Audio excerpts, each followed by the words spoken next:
हरे कृष्णा। आप सभी को चैत्र नवरात्रि की ढेर सारी शुभकामनाएं। माँ दुर्गा आपकी सभी मनोकामनाओं को पूर्ण करे और आपको सुख, स्वास्थ्य और समृद्धि के साथ भगवान श्री कृष्ण की भक्ति प्रदान करे। यह विशेष नवरात्रि, जिसे हम चैत्र नवरात्रि कहते हैं, आज से शुरू हो रही है। यह नवरात्रि वर्ष में 2 बार आती है, एक चैत्र में और दूसरी अश्विन माह में। नवरात्रि का समय देवी दुर्गा की पूजा, उपासना और आराधना का सर्वोत्तम अवसर माना जाता है। इन 9 दिनों में देवी दुर्गा के विभिन्न रूपों की पूजा की जाती है। इसीलिए हमारे शास्त्रों में यह श्लोक प्राप्त है। प्रथमं शैलपुत्रं च द्वितीयं ब्रह्मचारिणी, तृतीयं चंद्रघंटे च मांडे, चतुर्थं कात्यायनी, पंचम स्कंदमातं, षष्ठम महागौरी च सप्तम कालरात्रि, नवम सिद्धिदात्री च नव दुर्गा प्रभवंती। इस श्लोक के अनुसार चैत्र नवरात्रि के पहले दिन देवी दुर्गा के जो स्वरूप की पूजा होती है, उसे हम माता शैलपुत्री के नाम से जानते हैं। माता शैलपुत्री का नाम ही यह संकेत करता है कि वह पर्वतराज हिमालय की पुत्री हैं। उनकी आध्यात्मिक शक्ति के बारे में हम देखते हैं कि उनका रूप श्वेत है और वे श्वेत वस्त्र पहनती हैं। उनके दाएं हाथ में त्रिशूल और बाएं हाथ में कमल का फूल होता है। उनका वाहन बैल है और इस कारण उनका एक नाम वृषभ रूढ़ा भी पड़ा। अब चलिए हम माता शैलपुत्री से जुड़ी एक पौराणिक कथा का श्रवण करते हैं। वेदों के अनुसार दक्ष प्रजापति की 60 कन्याएं थी, जिनमें से सती नाम की कन्या का विवाह भगवान शिव से हुआ था।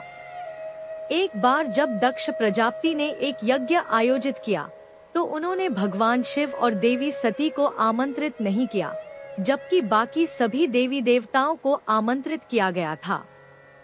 जब देवी सती को यह समाचार मिला, तो उन्होंने अपने पिता के यज्ञ में जाने का निश्चय किया। हालांकि भगवान शिव ने उन्हें रोकने की कोशिश की, क्योंकि जहां आमंत्रण नहीं होता, वहां जाना ठीक नहीं होता।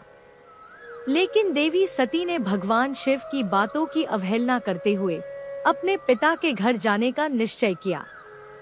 वहां पहुंचकर उन्हें अपने पिता के मुंह से भगवान शिव का अपमान सुनने को मिला, जो उन्हें सहन नहीं हुआ।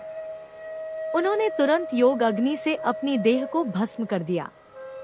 इस दुखद घटना से भगवान शिव अत्यंत व्यथित हो गए और उन्होंने उस यज्ञ को नष्ट कर दिया।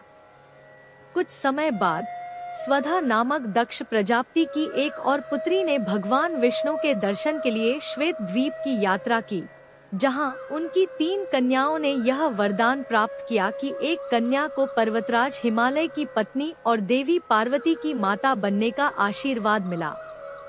इसके बाद देवी पार्वती को हिमालय और मैना के घर में जन्म लिया और उनका नाम शैलपुत्री पड़ा। इस प्रकार माता शैलपुत्री का जन्म हुआ और वे भगवान शिव की अर्धांगिनी बनी। उनकी पूजा करने से भक्तों की सभी मनोकामनाएं पूरी होती हैं। आज के दिन हम माता शैलपुत्री की पूजा करते हैं।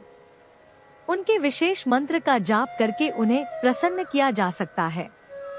माता शैलपुत्री का मंत्र है: वंदे वांछित लाभम चंद्रकृत शेखरा, वृषभ रूढ़ा शूलधरा शैलपुत्री यशस्विनी। चैत्र नवरात्रि के पहले दिन घट स्थाप दर्शन करने से भक्तों की सभी इच्छाएं पूरी हो जाती हैं। तो यह थी चैत्र नवरात्रि के पहले दिन की माता शैलपुत्री की कथा। हम आशा करते हैं कि आपने इसे ध्यानपूर्वक सुना और इस कथा से पुण्य प्राप्त किया। हम आपकी सफलता की कामना करते हैं कि आप माता शैलपुत्री की कृपा से हर कार्य में सफल हों। आइए इस नवरात्रि में हम सभी भगवान श्री कृष्ण के मार्ग पर चलने का संकल्प लें, कठोर तपस्या और साधना के साथ उन्हें प्रसन्न करें और अपनी शुद्ध प्रेम भक्ति प्राप्त करें।